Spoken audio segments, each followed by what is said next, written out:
Bonjour à vous tous. Bon jeudi matin. Bon, Louis. Je veux vous parler de la première ministre Fréchette ce matin parce qu'elle avait promis dans le dossier santé numérique, elle avait promis de la transparence aux Québécois et aux Québécoises. Et là, ce matin, malheureusement, il y a plusieurs d'entre nous, les gens de la Mauricie, les gens du centre du Québec, les gens qui vont être directement affectés par les changements, ils apprennent dans le journal ce matin qu'il y a 20 des traitements de chimiothérapie qui vont être reportés, qu'il y a 60 des endoscopies qui vont être reportés. Ça, c'est des traitements pour des gens qui sont atteints de cancer. Alors, quand la première ministre nous disait la semaine dernière que pour des cas les plus problématiques, il n'y aurait pas d'impact, je suis désolé, mais ce matin, il semble y avoir un impact très clair pour tous ces gens-là.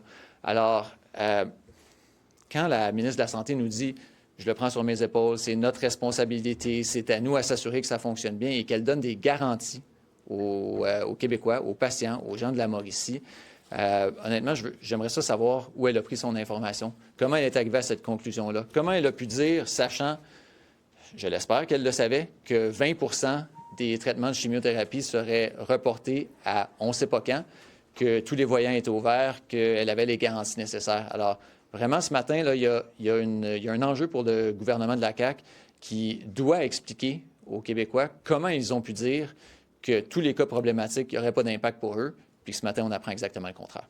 Je passe la parole à mon collègue Marc. Merci, André. Banque de la défense. On veut que le Québec ait la Banque de la défense. On veut que notre candidature soit retenue. Ça, c'est un fait, c'est clair. Ça serait bon pour l'économie. On dénonce les tactiques de Toronto, entre autres, telles que le révèle ce matin la presse sous la plume de Joël Denis Bellavance. On dénonce ces tactiques-là.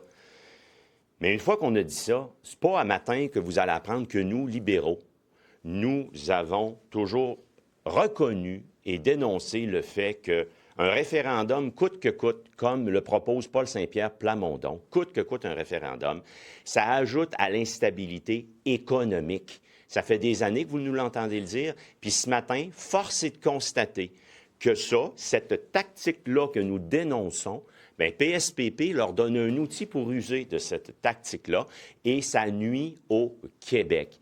Il est clair que l'option d'un référendum, l'option de la souveraineté politiquement fait partie du débat, puis c'est correct, puis c'est normal que ça fasse partie du débat, puis c'est les Québécoises et Québécois qui vont décider. Mais le coûte que coûte de Paul Saint-Pierre Plamondon vient ajouter à l'instabilité économique et ça nuit au Québec.